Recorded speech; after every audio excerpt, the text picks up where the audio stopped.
Hey painting pals, welcome back to Mandy's Minis, and today we're talking about blue people. Excuse me? Blue people? Yeah, what do you mean, blue people? What do you mean, blue people? Okay, sorry, blue skin people. That clip was from Deerstalker Pictures. For any of you who don't know, that's from their All for One series. As you can see here, I'm a big fan of theirs, and it is so much fun to watch. So if you haven't checked it out, we're going to put a link in the description below.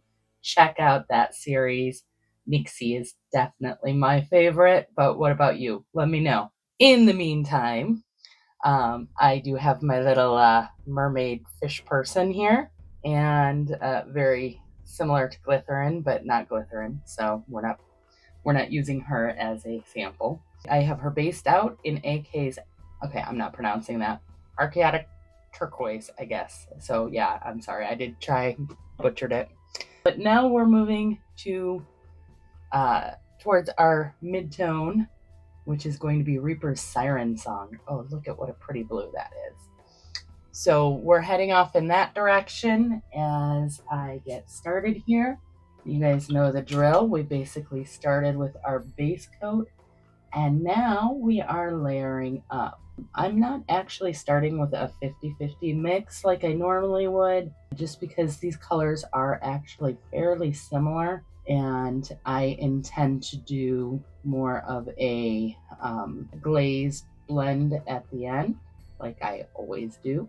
And we are just applying this color, leaving some of the darker color showing. And now I know many other miniature painter tutorials that you watch probably usually start with the mid-tone. I know that's a common practice these days, and there are times when I do that. I don't want you to think I never do that, but I definitely don't do it as much as most of the other painters, and that's because of the opacity of acrylic paints that we're using. They're translucent. They're not very opaque. So the more colors you have underneath, the more vibrant the color actually appears on the model. I'm sure you've seen some of those models where all the color looks like it's there, but it still looks just a little bit faded. And that's what's happening, is that the zenithal is coming through instead of another color underneath. So in this case, we're going to be having a little bit of this shadow color, the blue. You're not going to see it so much with your eyes, but because it is down underneath there, it's going to play a part in it and make this paint just a little bit more vibrant of its own color. That's the technique I tend to use. There's no right or wrong. So you want to go with whatever works for you and whatever makes sense for you. And that's why I always recommend checking out more than one person's tutorial. I know we always joke on this channel about always listening to Vince. That would be Vince Venturella. Absolutely love him as a painter and love watching his channels. I've learned so much from him over the years that I've been doing this. At the same time, there are still some times when I'm following a lesson that I've learned from someone else because it just works for me and it makes more sense to me. And that's fine. That's why having so many tutorial channels is so much better for our community. At least that's my take on it, my opinion. As always, feel free to let me know yours in the comments below.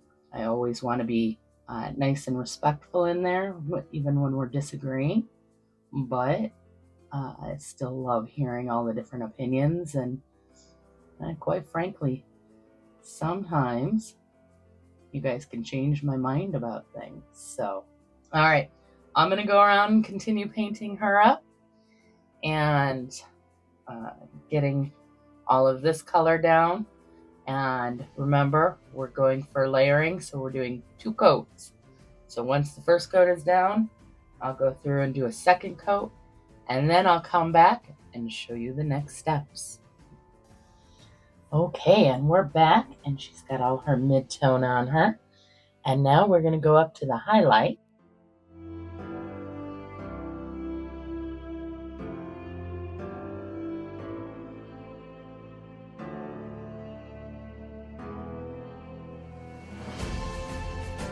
I'm getting smaller areas and not quite jumping so high with it.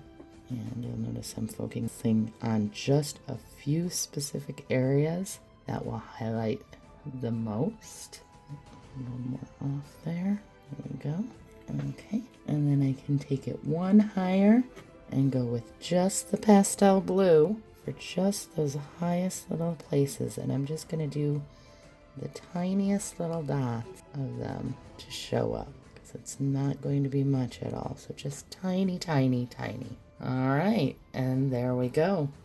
There's the face completely highlighted. I'm going to go ahead and finish the rest of the body, and I will be back for the glazing. All right, and I am back, finished up all my highlights, so you can see them here. And one of the main reasons we want to go so bright is because now we have to blend these in. While it doesn't look too shabby,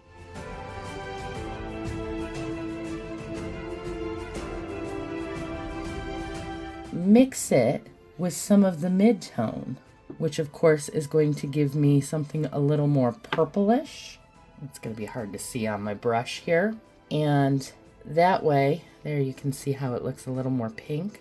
That way I can kind of get that represented without using an actual glaze. I'm going to use some water to kind of move it around here. But you can see how that's giving that same effect that we saw on my skin.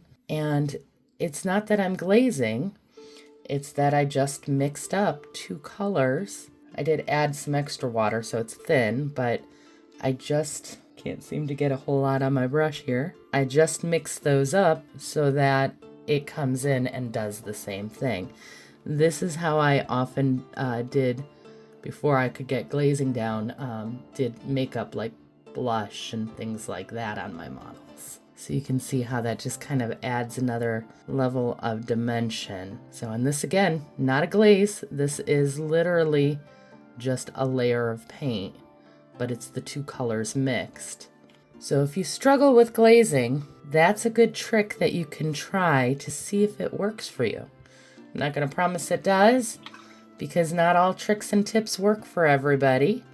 But, you know, if you two are struggling with glazing, that is a good midway point where you can kind of make it happen without needing to make it happen.